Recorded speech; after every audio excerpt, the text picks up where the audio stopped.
Hello everyone and welcome back to Run It Up. Today, something very different for you. I had mentioned a while back that I was looking to do a video where I coached and taught one of you guys somehow, some way, through some mechanism, and I kind of left it very open-ended and kind of just left it out there because it was a thing I wanted, but I didn't really push you guys to do it.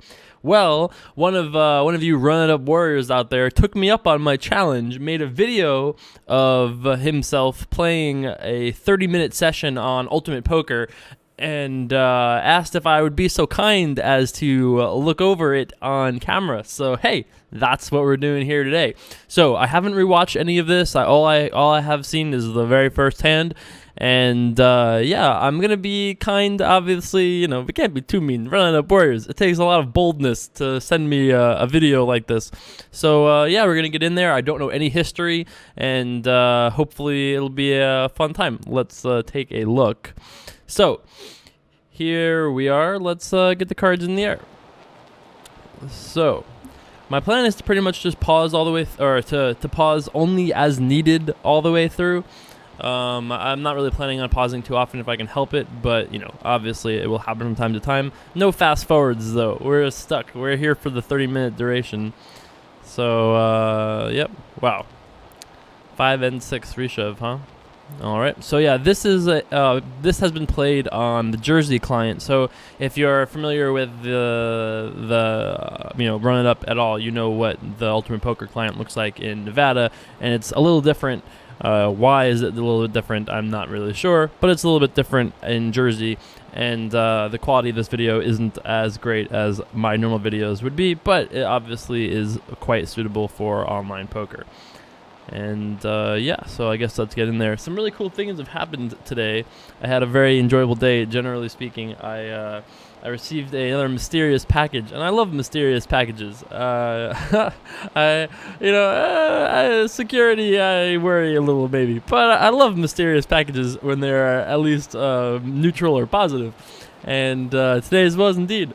I posted a bunch of pictures on Facebook, Instagram, and Twitter.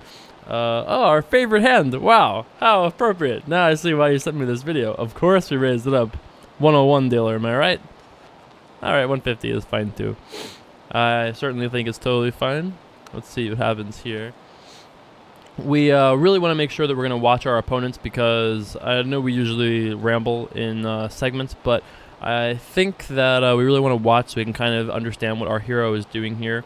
I don't mind betting. I obviously think checking is fine against some people as well, but betting seems fine. 250 seems like kind of a lot.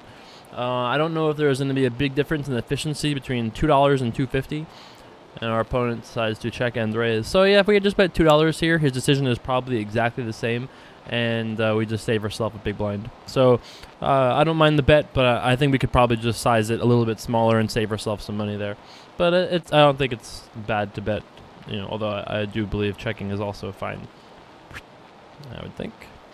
So yeah, I got a mysterious package today that I actually didn't bring the box, but even the box itself was awesome. I do have some pictures I guess I could pull up for you guys, but let's see. I wasn't really prepared. I guess I should have prepared. I guess not. Here we go. So this is we're not on desktop capture either. I'm way behind. We'll have to do this another time, I suppose. But they're on Facebook if you want to go see them. Facebook.com/jcarpoker. You can go check that out if you want. Some really cool things. Even the box was awesome. Stamped to Run It Up on the side. And there was a great Dear J. Carver letter inside. 2 packages. One was the... oh yeah, behind me. It's... I can show you guys that.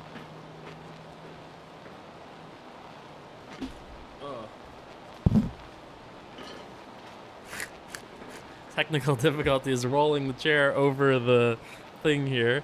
How cool is that? I got a little Toshiba drill hat. That's pretty sweet. And to boot, of course. Yes, that's right. Pretty amazing from Run It Up warrior Joe C.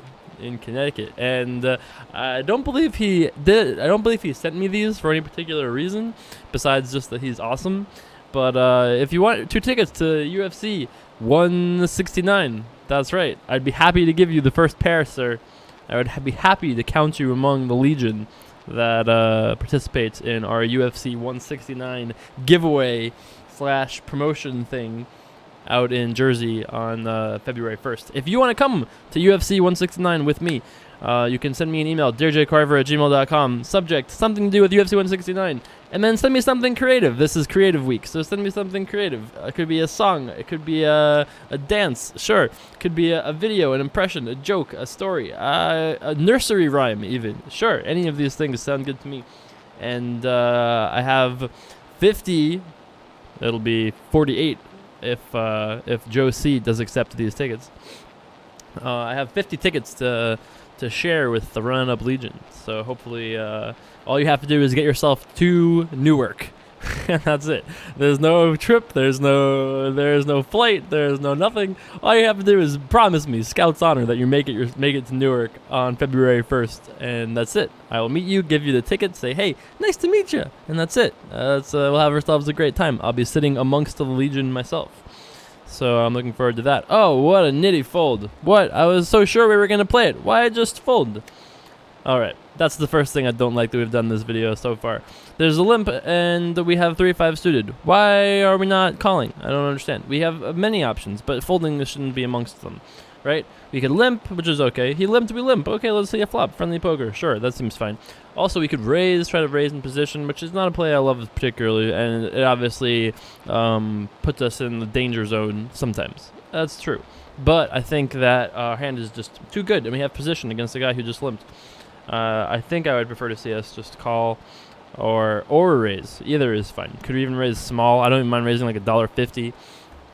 I don't mind either of those plays, but folding I think I like the least. However, if you're a really new player, I guess, then it's probably fine. You kind of avoid some silly spots. I mean, like, you know, if you're really on like the novice scale of things, you know, from novice to Phil Ivey. If you're really closer to the novice thing, from like my mom to Phil Ivey, there you go. That's a good range. That's a little wider. If you're towards my mom, then go ahead, fold the 5-3 suited, or you know, sure. If you really want to be a nit bitch, go right ahead. No, it's seriously probably fine. Just slightly on the tight side. Queen 7 of hearts here, option to us. I think we would check. That makes sense to me. Okay, pretty brick city here for us. I would assume we're going to just check and fold. Maybe our friend here has some more devious intentions than we do. That's right. How can I win this pot? I don't know. Does anyone actually do that in real life? I don't think so. Oh, this is the thing. I really dislike this because under the gun limped and then checked on this flop. So a lot of the hands he has are ace highs and then have now top pair. And then there's still a guy behind on top of all of that. Boy, I really hope we bluff now. If we're gonna bet on the turn, I'd really like to think that we're gonna bet on the club here on the river, even though it doesn't make a ton of sense, and I wouldn't think our opponent would fold an ace. Maybe he'll fold like a 10. He never has a king. Limps under the gun, doesn't bet on flop. Almost never has a king. Hey, we got it done. Good job, bruh. Well done. If you had to analyze the streets, obviously you only had 2 streets where you put money in the pot. So I think the river bluff is good. Given that we bluffed the turn, the river bluff is definitely good. But I think that we should probably just not bluff the turn. It's not really a great spot for us to bet, I don't think. And Sailor Joey over there is probably not folding too often once he checks back on flop, unless he has a hand like 2 sevens, I guess, which could fold. It's really not. It's not too crazy, but I just think that like that's like the exact worst card for us to try to bluff on the turn. Like I think if a turn card is a jack, we should bet. If the turn card is a queen, we should bet for value. If the turn card is even if it's like a deuce, I don't mind trying to bluff at that point because it checks through flop. No one's probably that strong. So also we'll have seen the small blind check twice at that point. So we're only really worried about that one player, and we can usually bet and do some work there. So I wouldn't have minded that. In this spot, I think it was a limped pot pre-flop, and our opponent bet pot, and we just called with our 6 here, which I guess seems fine to me. I would imagine we start here with a check and then make some decisions after that against the guy that looks like an Italian sailor over there. Taylor. That's right. Sailor Joey messed me up. Looks like an Italian tailor over there. You know, Stunna the boss. All right. Sure. At this point, I mean, we really have some decisions to make, and honestly, I think folding is fine. I mean, against the guy who limped pre-flop and then potted, it's definitely a spot where we could get put in. We could be getting put in the cage, but I don't think that's really the case there too often. I mean, he limped under the gun +1 and then potted.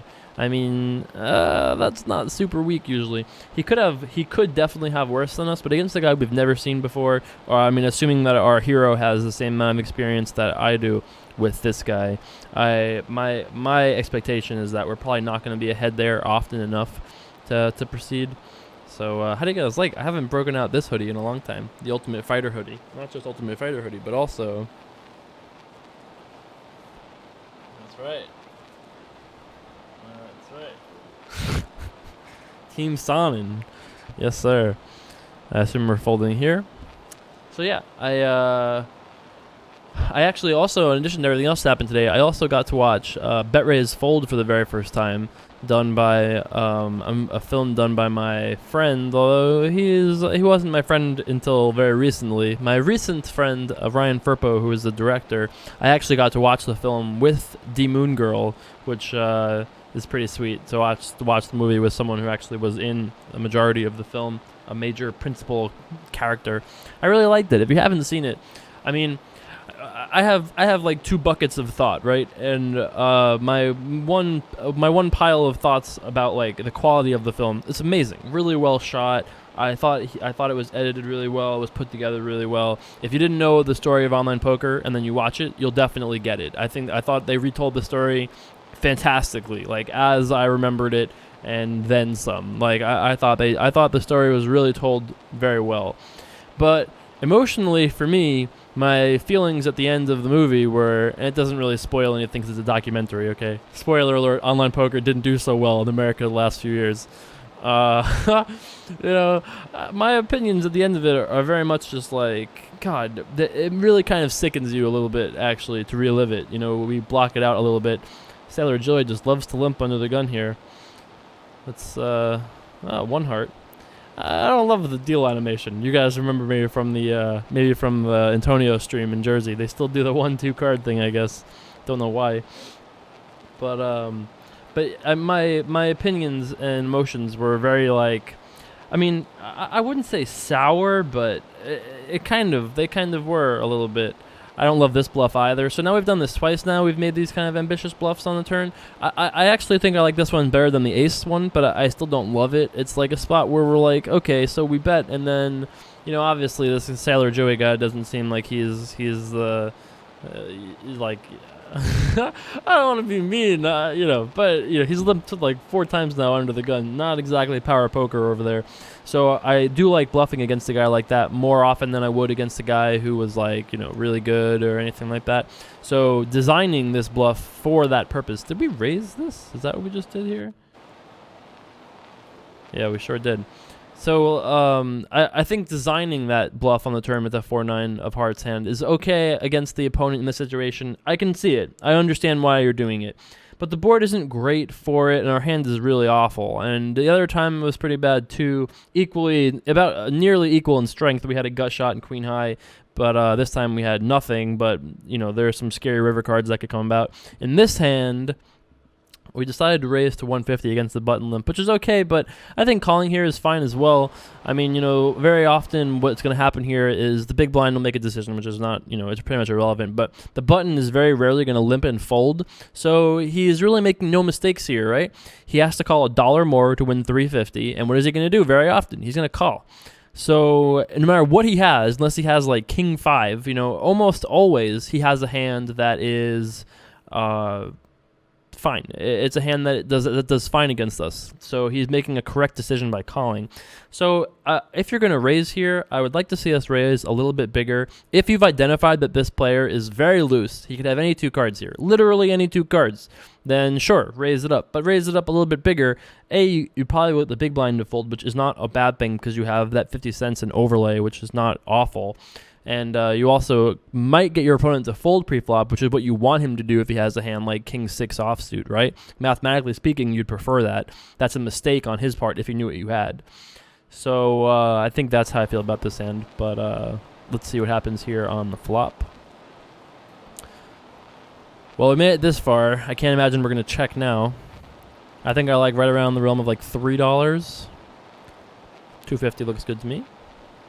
Pretty good bet size there from our run-it-up warrior hero. All right, we did it.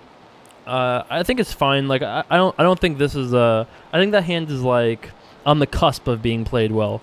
Like you played it good. You played it fine. You certainly played it fine. But I think I would have been like, all right, really sweet if you had made it $2 instead of $1.50. I just think that's too small. What did you just fold here on the button? I don't approve of it, whatever it was. But, well, you folded a suited hand on the button. Oh, no. Oh, no. Again, it's fine. It's fine. If you're a new player, you're, whatever. But, we've watched that. At this point, I've identified that Sailor Joey here is probably not a superstar. And folding the button here, attacking the button here is not going to be responded to with aggression and pressure, right? He's very likely he's actually the perfect kind of person whose button or whose blinds we want to raise because he's so likely to just call. By the way, this is the spot we folded 5-3 suited like 2 orbits ago. Why are we raising deuce 3 suited but not playing the 5-3, right? That logic is inconsistent. And this guy folded, which is crazy. As far as I can tell, there's no reason why we should be doing this now but not playing the 5-3 suited hand. Now, obviously, you could give me a rundown of reasons as to why you're playing this hand but not the other one, but I can't see why there's such a big gap. Also, not really sure why we're checking back with deuce 3 here. Let's talk about why we should bet on the flop, right? Let's rerun this a little bit. Okay? So, we have our friend on the button. He's limping. Can we do a switch? You want to do a switch it up? I don't usually do a mid-game switch. Could we do a mid-game switch? All right, we'll do a mid-game switch. We'll give it a go. All right, let's talk about this hand here on the turn, or on the flop. So ace, 8, and 3. Our friend on the right limped and we raised, and the big blind called. Let's take a look at some paths here. What happens when we bet on flop? We bet. What kind of hands is he folding? Could he fold a hand that is better than ours? Could he fold pocket 4s? Yep, he sure could. Can he fold pocket 9s? Doubtful, but it's possible. Could he fold a hand like an 8, like 8-7? I doubt it, but it's possible. If he has a hand like ace deuce, if we bet flop and turn and river, or are there pathways where we can get him to fold better hands on multiple streets if we start flop with a bet? Oh yeah, big time. What if he has a hand like 2 10s and he's playing passively? He calls on the flop and then will give up. You check back on this flop here, and he's now a street closer to getting to show his hand down, which is not what we want if we have the worst hand, right? Let's pretend we have a theoretical game of gambling where we're playing a 10-street poker game and our opponent has a tenuous holding that is unlikely to improve. Does he ever win if we are aggressive? Never wins. Never would win. So if we're playing a 3-street poker game, 4-street technically, but if we're playing a 3-street poker game like this, not being aggressive on one street cuts off a lot of the time that you can really apply a pressure. And also, the story isn't really consistent. Once you check back flop, and then what are you doing? You're checking back flop and then betting on turn. What did you have on flop? You had 10s and checked. You have pocket 8. It just doesn't make any sense, right? Like you just you limit yourself slightly with what you can do by not just betting on the flop. Also, let's say our opponent has a hand like king queen. Opponent has king queen. We check back. Okay. Turn card is a jack. Our opponent bets. We call. We check back. Even if it's like a jack of diamonds, we call. River is a 6. and our opponent bets again because we showed off weakness on the flop. But we don't know what to do because we have bottom pair, actually, in reality. But we played our hand as though we're weak, and turns out, hey, look, we're pretty weak. So, not to mention the fact that if you just bet this flop, if our opponent has literally 9-jack offsuit, if our opponent has 9-jack offsuit here and we check back flop, we're letting our opponent have a free spike. We're letting our opponent have a free spike at any turn, or any pairing, I should say. So not only are we potentially allowing ourselves to make mistakes, we are also playing our hand similarly to the hand strength that it is, and not the hand strength that it is not. So the story of that, hey, we're strong, kind of ends when we check back on flop. Oh yeah, we could be being deceptive, and we could be strong, but pretending to be weak. But people aren't going to think that at this level. And not that we should be predicting what people are going to think, but it just doesn't consistently tell the story. It doesn't read that way. And before we get into that kind of like checking game, we need to have way more history with our opponent, and we just don't have that now. So I think we avoid making mistakes on our own. We induce mistakes by our opponents, and we protect ourselves with our hand. That, like, it's almost like a PLO kind of concept, in that we have the best hand, but we're probably we never are in like super good shape. Any 2 cards our opponent has are very live against us with our exact hand here. So I would really like to see us bet, but our hero decided not to, which is not an awful mistake. This is a thing that I think is actually very common, but in this exact scenario and the exact board and everything, I think betting here is the right decision. Off to the turn card we go. Pretty good one for us. And now our opponent checks to us. I mean, I'd really like to see us bet now. Oh my god, we're hovering over check. Please, hopefully you change your mind. I paused it. So, why? I don't understand. Why are we checking now? I mean, like, I get we're checking back on flop, but we're basically like playing this hand kind of bizarrely, and I don't really understand the reasons for it. Imagine if our opponent has like 4-6 of clubs here. Would have called the flop. Probably would have called the turn. River is 6 of diamonds. He would check call. I don't know. Like, there are so many paths of goodness that come out of betting here that I'm finding a hard time to fathom why we're playing the hand this way, with a hand that is actually like, this hand like screams to be played aggressive. You know, like, it really wants to be played aggressively because you can win one of 2 ways. The way you're playing this hand is like not only can you not win one of 2 ways, but you can only win one way, which is your opponent not improving, and then maybe you'll improve and win a pot that has $4 in it. Instead of playing pots that are bigger in position with a pair and a flush draw and all these other things, we're like, oh, please, don't get there. Like, it just doesn't make any sense. It doesn't make any sense, and we're not playing this hand the way that I think we need to. So maybe our friend here checks. He was like leaning towards it, and then just still checked. Well, congratulations. We've made 5 blue cards. And now we're going to bed, at least. I mean, you know, $2.50 seems fine.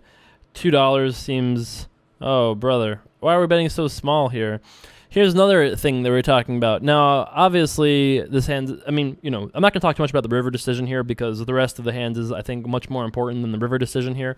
But let's talk about what our opponent has here. He cold called pre-flop, checked flop, checked turn, checked river. Is our opponent going to be very strong here? Not very often. Is our opponent going to show up here with even a queen very often? Nope. Is our opponent going to show up here with an 8 even very often? Nope. That being said, betting 175 is not going to get called by these same classes of hands that can't call. If he has no pair, what is he calling? Nothing! If he has a pair, what is he calling? Not very much. But I think this is actually just too small. Because if it does, let's pretend that he has 100% of hands, right? This is it. This is the hand cargo hold on our boat here. Okay? This is it. This is what he has. These are all the hands he has in my hands right now, in between my hands. And then 10% of them are going to call you. those 10% of them that are going to call you, whatever those are, or it's even 5%, whatever those hands are that are going to call you, they're probably all going to call 250. Making it cheaper doesn't really get you more action. It's like the concept of trying to lower the price for a specialty item that the same 10 people will need no matter what the price is, and likely buy no matter what the price is. Like his decisions here are pretty much that he's just not going to fold if he has something that is going to call anything. Does that make sense? So I think we just basically cost ourselves 75 cents here, but not really, because it's like we're not going to get called here almost ever. So we probably cost ourselves like 7 cents in value or something. But yeah. I mean, I don't think he's calling very often at all, but I think if he's going to call 175, he's likely going to call 250. All right, ace and 7 of spades. Let's see if the heater continues. I don't mind calling or raising. I would suspect that our hero will call. Suspicion confirmed. That's right. There are merits to raising, but I think, when you look at each individual tree of decisions, that I think calling is certainly fine. If it checks to us, we have a decision between checking and betting. Looks like that is not happening, though, and we quickly fold. All right. I think we played that one pretty well. And look, like that deuce 3 hand, the 5-3 fold, both of those are not terrible decisions by any means. And they're decisions that I would bet you opponents at 1-2 and higher, for sure, at higher stakes. But even up to 1-2, like, a lot of these things are not concepts that like mid-stakes players even understand, and we're playing small stakes, so both to our run-it-up warrior here and the warriors at home that you guys that would have played that hand maybe like that, it's not that you're playing terribly or that any of the decisions are even really bad. It's just the difference, the way that I would play that hand and the way that our hero here would play that hand, like the way that we approach that hand generally is the difference between a player that wins and a player that wins consistently and significantly, in my opinion.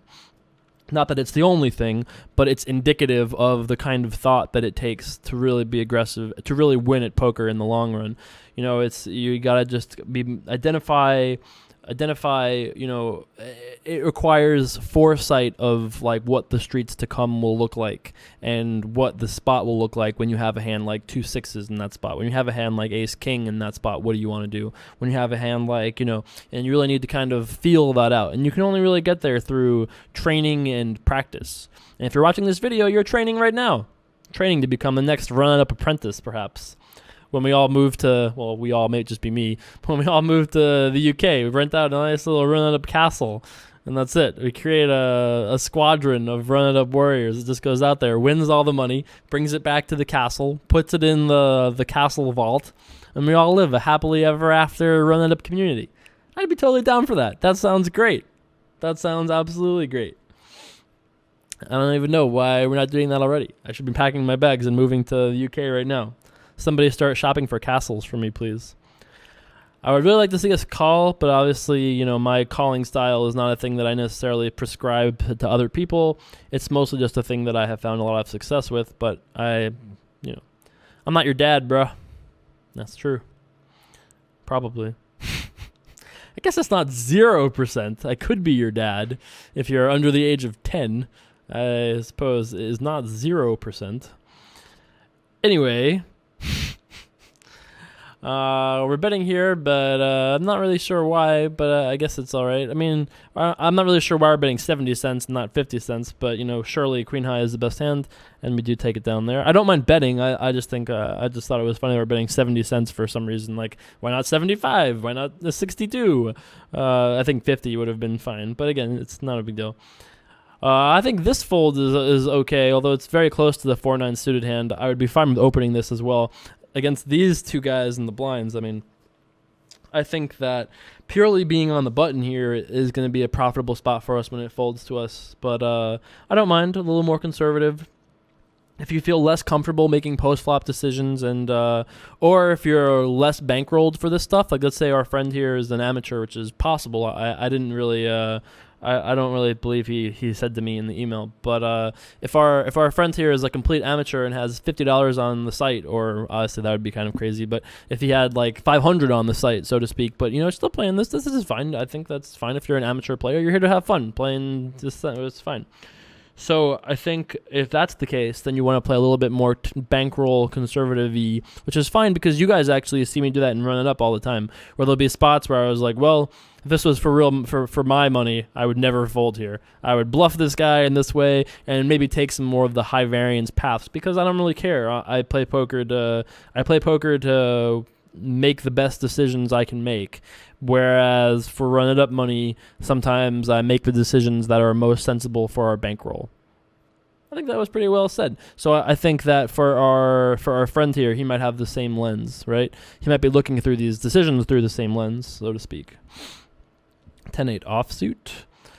I'm not really sure what our opponent will do, our hero will do here.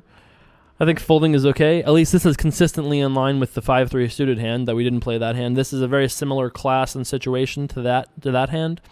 So would I have folded in this spot? No, I would not have folded in this spot. But do I hate it that you folded in this spot? No, I don't hate it. We haven't really got ourselves into too many tough situations yet. I think the deuce-3 suited hand, I think, is the one that I most object to, generally speaking, and that if you were a student of mine, that's the one that I would spend the most time talking to you about. And to be honest, I could talk about that hand for hours. Like that hand there's a lot of learning that you can mine out of that hand. So it's actually probably not a bad idea if you want to look at that hand with some friends and have some chats, or you can post about it on my Facebook wall. Facebook.com/jcarterpoker. You can post about that hand. I think there's a ton of good learning moments to be taken from there. So you can share your epiphanies. You can ask questions, but ask amongst yourselves. I don't need to be asked questions about that. I'm answering them right now.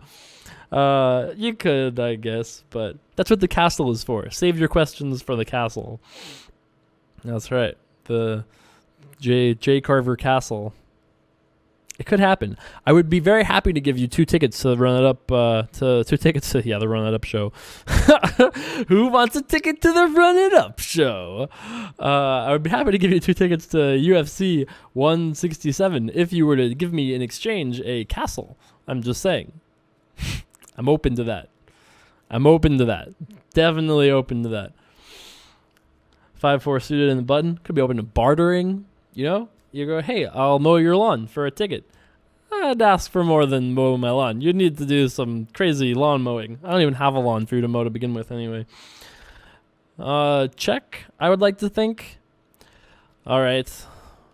Let's talk about all the things we don't like about this decision if we decide to do it. Okay, well, you fixed one thing that I didn't like, is that you're making it too small out of position, which is a mistake that you have consistently made through this video. Not massively, but slightly. But you fixed it, kind of, sort of. You made it a little bit bigger here. You could have actually even made it a little bit bigger, but it's still fine.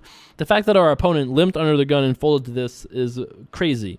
I would have said that this raise out of position here is not a thing that I love to do against a guy like this, but I don't mind testing our opponent. What's our opponent going to do for $2 here? Even if oh no, these $2 we're putting in this pot, this might not be a super great winning move. That might be true. It may very well be true. However, we are learning things from this. We are investing in our image a little bit. We're looking at we're allowing our opponents to perceive us as more aggressive, and there are lots of other benefits and reasons and things that can come out of this as reasonable. Do you guys like that? It's like a magic trick. There's lots of things. I really like this check. Where we've been a little more passive in the past, but this seems great. I actually wouldn't even mind checking here, but this is fine. I mean, at some point, you got to go fishing for money, and at some point, he just has nothing, and so that's going to be that. So, but I like the flop check there. That was really good. Yeah,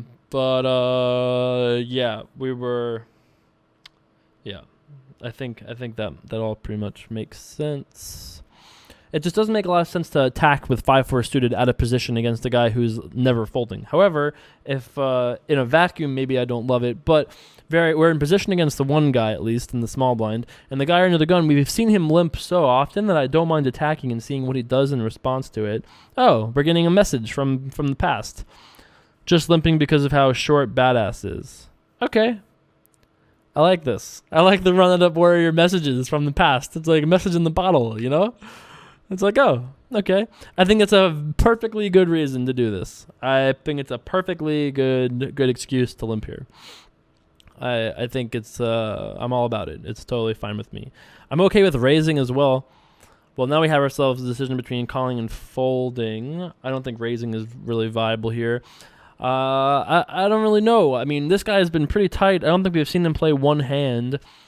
What do you guys think you should do? If you're here for poker learning, you should pause the video. Think about it. What would you do? Make your decision trees. This is the time to pause, by the way. All right. So, I think that what I would suggest here is probably not folding, but I'm definitely concerned. I mean, we have a pretty good hand here, 3 straight flush and the middle pair. We could have the best hand right now. If we don't, we might be able to at least turn some decent cards that will help us in that cause. 2 players behind us, but they've both been so passive. The more aggressive the guys behind us had been, the more likely I'd be to just fold. But I don't think that these 2 guys are ones I'm particularly scared of. He did bet pot, which is kind of scary, but I think our hand is just too good, you know? It's just too good. If we had King Jack of spades, would we ever fold? I mean, of course not, I would hope. So this hand is really not that significantly different from that. And all he did was limp. You know, there's no reason to just assume this guy has a really good hand because he limped preflop and then potted here. So I think this is the kind of spot where I would not be surprised to see our hero fold, but I think I would call. All right, let's see. Let's see how this all works out for us. Check over to him, and he shoves very quickly and call very quickly. Well, I would have said that based on the turn quick shove, I would have been concerned on that. We would have lost $2 more playing it my way. But, yeah, we would have lost $2 more playing the hand my way. But I like how you played it. I don't hate calling on flop, like I said. I think that's probably what I would have done there. But against the guy, he's been pretty tight, I guess, all in all. So maybe you actually play the hand better than I would have. It's possible. Tight could be right. All right, I don't like this. Why do I not like this, boys and girls? What's that? The reason I don't like this is because we've been raising this guy several times before, and we've never made it 165. Why are we making it a weird size with a good hand? We're making it something else with our bad hands. So whatever we've made it in the past, whether it's 150 or $2 or whatever it is, we should be doing that again here. You know what I mean? It just, let's be consistent and raise the same with our good hands as our bad hands. Doesn't that make sense? $2 and 10 cents. I'm glad we put that 10 cents in there. That's gonna be critical. But I think $2 would have been fine. But I like where you were at. You're in the ballpark, that's for sure. I like how you've played this. You've just grinded, you know? Yeah, you've put yourself in no real risk. I feel like you've been in control in most situations. The only hand where I really felt like you were careening off the cliff, at least to me, was the deuce 3 hand. And even then, like, I don't know you as a person at all, but I feel like, you know, you're probably like 30, 35, you know? You're just enjoying your Honda Civic out there and doing your thing in Jersey. Like, I don't know what to say. I just feel, you know, you're like Mr. Consistency. Do I need a ride from the hospital? Of course you'll be there to pick me up and drive me back from wherever it is that I'm going. You know, is there a pipe that bursts in the middle of the night? I'm going to call THG42 over here. He's going to be over in a jiffy. He'll help me out.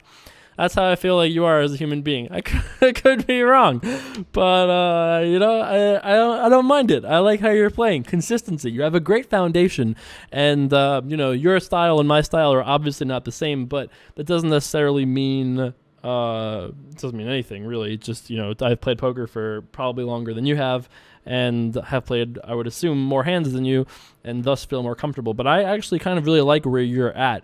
what your decisions have been.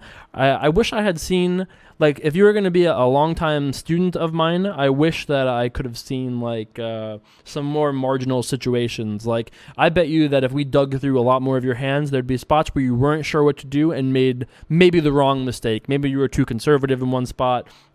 Because really, across the board, I would say your actions have been, like, slightly on the verge of too conservative, slightly on the edge of too conservative. Like, at times, fine, like the folding on the button with the 4-9 suited, the 10 deuce offsuit, like, those were close, but no problem. I'm okay with that if you just say, hey, look, I'm not going to play those hands. I'm okay with passing up on that, 5 cents or 3 cents I would make by raising here. Okay, sure. If that's what it is, then I'm okay with that. But the other hands, I think, are more just like too conservative. The deuce 3 hand, the 5-3 inconsistency doesn't make a lot of sense. Some of the sizings pre-flop have been a little small and would allow opponents to exploit us and make correct decisions in some ways.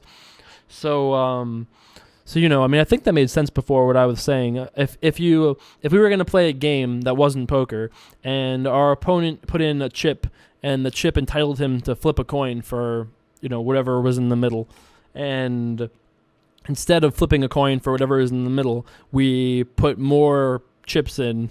I don't know where the story is going, but what kind of game is this? Sounds a lot like poker to me. But, our opponent puts a coin in and says, I want to flip. And then instead, he's invested. He's bought himself a right to whatever his cards are worth. And we make money in that situation by making our opponent make an incorrect assumption as to what his chances are in the hand. And when he limps for 50 cents, we make it 150 and he has to call $1 more to win 350. His hand is worth whatever his hand is worth, but he's making a correct decision because he's not folding. So that's why, if you look at it through that lens, I think that makes sense. And given that we are in the game, the fundamental theorem of poker is that we want to make decisions as though we are knowing our opponent's cards and induce mistakes by our opponents that they would not make if they could see our cards. If you look at that as a fundamental theorem, dear Jay Carver, you know what? You can write me an email if you really want from right now. You're writing a letter at a time? Gee, I know, it's hard. People are watching you type. I know what this is like. I've had to do this live. You feel my pain, bro. It's not the easiest thing. I think we have one hand left. All right. You're very welcome. This was actually really awesome, and you get huge points. And I will give you 2 tickets to UFC 169 if you would like them, sir. You can join us for UFC 169 February 1st, Prudential Center. I know you're in Jersey, so because you were a good sport, send me this and let me comment on you. I was pretty kind, even if I wasn't going to be kind. You played pretty well, I think. So if you'd like, let me know. They're yours. No, people are not even asking. I'm just awarding them away. And that's right. Last hand here for the fans. You're not my dad. That's right. I did that joke already this video. You didn't even need to prompt me. All right, so I believe that is it for this video. Looks like that time is up. So our hero here did pretty good. He ran it up. I think he ended up winning $10.16, although we didn't see from the very beginning, so it's possible. I guess he was slightly stuck. But yeah, that was pretty cool all in all. So if you want to see yourself in one of these Run Up Apprentice videos, I would love to do another one of these. This was actually really fun. The best way to do it, I think, is to make a video of yourself in some sort of a high resolution.